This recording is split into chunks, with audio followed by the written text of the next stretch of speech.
दोस्तों एक मरतबा फिर आपका भाई हाज़िर खिदमत है। अभी मैं कुछ देर पहले ग़ुलाम हैदर भाई की वीडियोस देख रहा था। यकीन करें कि उनको देख के ना दिल में बड़ी अजीब किस्म की कैफियत पैदा हो जाती है, अजीब किस्म की उदासी पैदा हो जाती है कि वो बेचारा 4 सालों से हिंदुस्तान के प्रधानमंत्री, हिंदुस्तान के राष्ट्रपति, गृह मंत्रालय, विदेश मंत्रालय, हिंदुस्तान की पुलिस, यूपी पुलिस को उन्होंने लेटर लिखे। यहाँ तक कि जो हिंदुस्तान का हाई कमीशन है इस्लामाबाद, वहाँ भी फ़िज़िकली पहुँचे, अपीयरेंस दी, उनको बताया कि मेरे साथ ये हुआ। और इसके बावजूद दोस्तों कुछ भी नहीं हुआ। और हैदर भाई, जैसे मैं जिस वीडियो का जिक्र कर रहा था, मैं थोड़ा सा आपको दिखाऊंगा अभी से कि मुझे ये कहा जाता है कि आपका ये हो रहा है, वो हो रहा है। वो कहते हैं कि मुझे तो नहीं लगता कुछ हो रहा है। अगर कुछ हो रहा है ना तो वो रबूपुरा में सीमा के घर में हो रहा है। सीमा वो दिन को, रात को, दोपहर को, शाम को, हर वक्त दिखाती रहती है, हर लम्हे दिखाती है। ठीक है ना, ये सुने। किसी के खिलाफ वीडियो नहीं बनाया, जो गलत है, जो हम पे तनकीद करते हैं, उनको तो आपको सबको पता है उनका कैफियत किरदार क्या रहा। सिर्फ वो लान तान करते हैं, एक दूसरे को गाली देने में जो है बैठे हुए, शर्म तो आता नहीं उनको। हमेशा जब भी हम बात करते हैं, बात को पकड़ के पता नहीं कौन सा रंग दे रहे हैं और इंसानी बड़ी दावा की बात। ये हैदर भाई उन लोगों को ट्रोल करने की कोशिश कर रहे हैं, मतलब ट्रोल भी करते हैं बड़े तमीज़ के दायरे में रहकर। जो मतलब वो कहते हैं कि न मुँह न मत्था जिन पाड़ लत्था, ऐसी अजीब व गरीब शक्लों वाले, ऐसी अजीब व गरीब शक्लों वाले जो शुरू में तो हैदर का साथ देने के लिए आए थे, लेकिन दर हकीकत वो बिके हुए थे। वो दिहाड़ी पे, सीमा की दिहाड़ी पे काम करने वाले थे, वो मजदूरी पे काम करने वाले थे।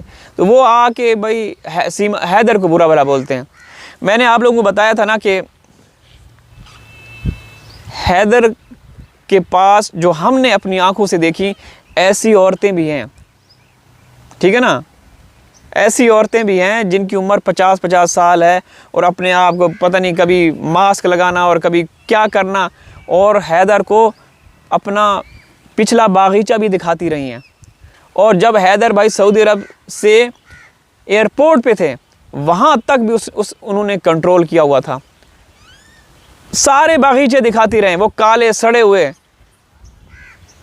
50-55 साल के। हैदर को बोलते थे कि आप हमारी उम्र को मत देखें, आप हमारी एनर्जी देखें और माल मामलात चेक करें। ठीक है ना, हैदर उनको बोलता था कि भाई मैं ऐसा नहीं हूँ, मैं अपने बच्चों की फ़िक्र में हूँ। तो वो दोस्तों वो लोग ब्लैकमेलर थे, सीमा के ही ख़रीदे हुए लोग थे, जो हैदर को पता नहीं कितने बड़े बड़े जहाज़े दिया करते थे। खुदा की कसम, हैदर के ऐसी चीज़ें हैं ना दोस्तों, ऐसे हमें भी ब्लैकमेल करने की कोशिश की गई, हमें भी, समझ रहे हैं ना।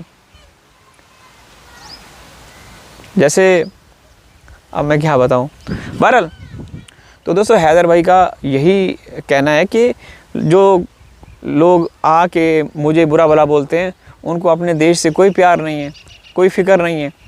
मतलब वो उस औरत ने तो आपके देश में गलत एंट्री की है, इलीगल एंट्री की है, तो तुम्हें तो उनके ख़िलाफ़ आवाज़ उठानी चाहिए। तुम मुझे बदनाम करने की कोशिश करते हो, मुझे ट्रोल करने की कोशिश करते हो, मैंने तुम्हारा क्या बिगाड़ा है? मैं तो अपने बच्चों के लिए आवाज़ उठाता हूँ। ठीक है, लेकिन हैरत की बात है दोस्तों, सीमा ने क्या क्या रंग दिखाए, क्या क्या रूप दिखाए। सीमा ने ना सिर्फ रंग रूप दिखाए बल्कि पूरे सिस्टम को इसने एक्सपोज़ किया कि सिस्टम को तो एक्सपोज़ किया ही है। लेकिन दोस्तों जो सबसे बड़ी बात है ना, वो हमें किसी पाकिस्तानी को पता नहीं थी, दुनिया में बसने वाले किसी भी व्यक्ति को पता नहीं था कि हिंदुस्तान जाने के लिए वीज़ा ज़रूरी नहीं है। आप नेपाल का वीज़ा लो और उसके बाद घुस जाओ, समझ रहे हैं ना। तो ऐसा तो ना कभी सोचा ना देखा, लेकिन यहाँ पे तो यारो ऐसा घिनौना खेल, फिर भी सरकार खामोश, इदारे खामोश, पुलिस खामोश। मैंने आपको पहले भी कई दफ़ा बोला है कि हमारे यहाँ पहली बात तो ये है कि हमारे इदारे बड़े स्ट्रॉन्ग हैं दोस्तों, हर तरह से, हर लिहाज से। अगर कोई इस तरह की गतिविधि होती है ना, कोई ऐसी एक्टिविटीज़ होती हैं इलीगल तरीके से, ठीक है ना, तो हमारी जो सुप्रीम कोर्ट ऑफ पाकिस्तान है वो सुमो नोटिस ले लेती है खुद से। क्या ये हिंदुस्तान की जो सुप्रीम कोर्ट है वो ऐसा नहीं कर सकती?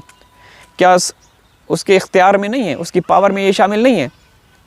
ज़रा ये अगर आप लोगों को पता हो तो ये भी मुझे बता दीजिएगा। हमें हमारे पाकिस्तान में तो देखें, अल्लाह का शुक्र है, हमें बोलने की ज़रूरत ही नहीं पड़ती। कोई भी मैटर हो, कोई भी मैटर हो, हमें बोलने की ज़रूरत नहीं पड़ती। सही है ना? ये आपका एक डेढ़ साल पहले जो आपका वो बादल आया था, बादल बाबू, कहा जाता है कि वो भी सीमा के साथ मिला हुआ था, सीमा का मतलब वो था, लेकिन जैसे ही पाकिस्तान में घुसा हमारे इदारों ने उसको दबोच लिया और फिर ट्रायल चल रहा है। आप लोगों को पता है, आपने देखा होगा उसके वो माता पिता ये वो रोते, ये सब कुछ करते हुए आए थे। तो हमें हमारा जो है ना, एक सिस्टमेटिकली सारी चीज़ें होती हैं। ये नहीं है कि किसी के रोने धोने से या उसने मज़हब चेंज कर दिया तो भाई उसको छूट दे दी, आज़ादी दे दी, जा बादल जा तू पाकिस्तान घूम। नहीं भाई, ऐसा नहीं होता। इदारे, एजेंसियां, पुलिस इस तरह काम करती है जैसे हमारे मुल्क के इदारे हैं पाकिस्तान के। समझ रहे हैं ना? सीमा ने तो एक्सपोज किया, सीधी सी बात है। आप लोगों को बुरा लगता होगा, मोदी योगी, क्या उनको नहीं पता? उनको पता है, हर चीज़ का पता है, हर पहलू से वो जायज़ा लेते रहते हैं। कहाँ किस देश किस स्टेट में क्या चल रहा है, वो सारी चीज़ें वो उनको पल पल की रिपोर्ट्स दी जाती हैं। समझ रहे हैं ना? तो ये बहुत गलत है। हैदर भाई और रीमा ने भी यही कहा है कि हमें बच्चे वापस कर दें। बेशक मोदी साहब, योगी साहब सीमा को अपने पास रखें, उसको किसी ऑफिस में या किचन में, कोई देखें ऑफिस में किचन भी होते हैं ना, चाय बनाने के लिए उसको रख दें। या वैसे वो बहुत अच्छे अच्छे खाने कढ़ाइयाँ बना लेती है, चले मांस मीट की जगह पनीर की कढ़ाई बना लेगी। हैं, तिक्के खाती थी शौक़ से, तो वो पनीर के तिक्के बना के दे देगी मोदी को, योगी को। सही है ना? तो कुछ भी करें, लेकिन बच्चे वापस आने चाहिए दोस्तों। बच्चों का भविष्य, बच्चों का फ्यूचर जो है ना, वो बहुत ज़्यादा ख़तरे में है, बहुत ज़्यादा। बच्चे फिर कहूँगा सबके साझे होते हैं, और हमारी यही मांग है, हमारी यही डिमांड है कि हैदर को इंसाफ मिलना चाहिए। हैदर ने कुछ नहीं किया। हैदर बच्चों के खूबसूरत भविष्य के लिए, रोशन फ्यूचर के लिए, ब्राइट फ्यूचर के लिए वो विदेश गए हुए थे, और वहाँ भी वो आराम सुकून से नहीं, दो डबल पार्ट टाइम ड्यूटी भी किया करते थे। ये सबको पता है, बताने की ज़रूरत नहीं है। यहाँ पे सीमा किसकी ड्यूटी कर रही है? कौन सी पार्ट टाइम ड्यूटी कर रही है? यहाँ तो वो ऐसे लोगों के ऊपर ऐसे लोगों के ज़ख्मों में नमक छिड़क रही है जो यहाँ से पाकिस्तान से हिंदुस्तान गए हिंदू कम्युनिटी के लोग, वहाँ रहने के लिए उनको वहाँ जगह नहीं दी जा रही, उनको इलाज के लिए, ट्रीटमेंट के लिए वहाँ भर्ती नहीं किया जाता। दिहाड़ी के लिए, मजदूरी के लिए एक इलाका दिया जाता है, वहाँ पे उनको वो नहीं करने दिया जाता। लेकिन दूसरी तरफ सीमा जो कि मुस्लिम औरत है, उसके साथ कितना वो किया जा रहा है। डबल स्टैंडर्ड है ना। अल्लाह हाफिज़।